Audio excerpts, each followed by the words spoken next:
बक्सर के टुनटुन पासवान रात को 11 बजे गहरी नींद में थे। बक्सर में उस वक्त भारी बारिश हो रही थी और दरवाजे पर 4 लोग आकर दस्तक देते हैं। टुनटुन पासवान घर के भीतर से पूछते हैं, क्या बात है? बाहर से आवाज जाती है, हमको पैसा निकालना है। टुनटुन पासवान सीएसपी चलाते थे और 4 लोगों को 11 बजे रात को आता देखकर उनको लगा कि कोई इमरजेंसी होगी। टुनटुन पासवान दरवाजा खोलते हैं और जो 4 लोग बाहर खड़े थे वो नकाब पहनकर खड़े थे।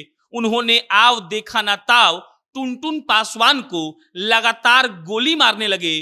टुनटुन पासवान के 2 बच्चे जिनकी उम्र क्रमशः 12 और 14 साल है वो भी निकले। टुनटुन पासवान को भी गोली लगी, उनके दोनों बेटों को भी गोली लगी और जूता चप्पल छोड़कर वो चारों नकाब पहने हुए बदमाश भाग जाते हैं। रात के 11 बजे की ये कल की घटना है।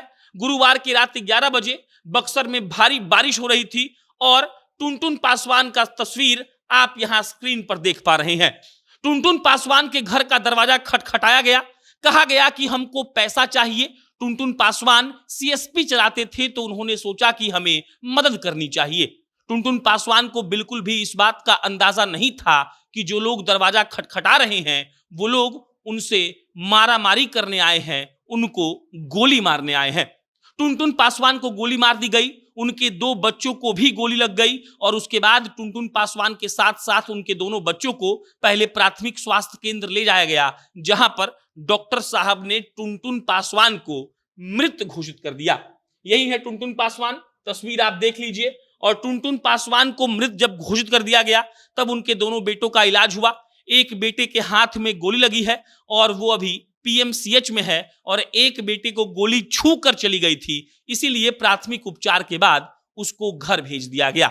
अब ये तो हो गई हमले की कहानी। अगला सिरा इससे जुड़ता है कि आखिर वो हमला कौन करता है, हमला करने वाला आखिर था कौन? और जवाब ये है कि एक शराब माफिया जो कुछ दिनों पहले जेल गया था।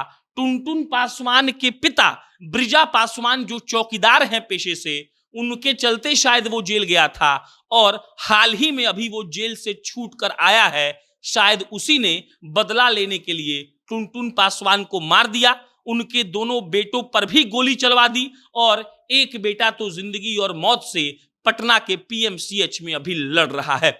शराब माफिया का खौफ आप इस खबर से समझ सकते हैं। एक आदमी जिनके 2 बेटे थे 12-14 साल के, सोचिए उनके पढ़ाई का जिम्मा कौन लेगा? टुनटुन पासवान तो दुनिया छोड़कर चले गए। रात के 11 बजे उनका हिम्मत हुआ, भारी बारिश में वो लोग उनके घर जाते हैं, दरवाजा खटखटाकर बाहर निकलने को बोलते हैं। टुनटुन पासवान को लगा कि बेचारा किसी को इमरजेंसी होगा, पैसा देना मेरा फर्ज है। टुनटुन पासवान बाहर निकले और ताबड़तोड़ फायरिंग किया जाने लगा। टुनटुन पासवान की मौके पर मौत हो गई और उनके 2 बेटों में से एक बेटे को गोली छूकर निकल गई और एक बेटा फिलहाल पटना के पीएमसीएच में भर्ती है। आप समझ लीजिए, शराब माफिया जिसको इस बात का शक था कि टुनटुन पासवान के पिता जो ब्रिजा पासवान है वो चौकीदारी करते हैं और उसको लगा शराब माफिया को कि उनके चलते ही वो जेल गया था और अभी हाल में ही वो जेल से छूट कर आया है और जेल से छूट कर आते आते उसने टुनटुन पासवान के परिवार पर हमला कर दिया। और एसपी साहब भी यही कह रहे हैं कि प्रथम दृष्टया मतलब की शुरुआत में यही लग रहा है कि शराब माफिया ने ही टुनटुन पासवान को मारा है और उनके दोनों बच्चों पर गोली चलाई है।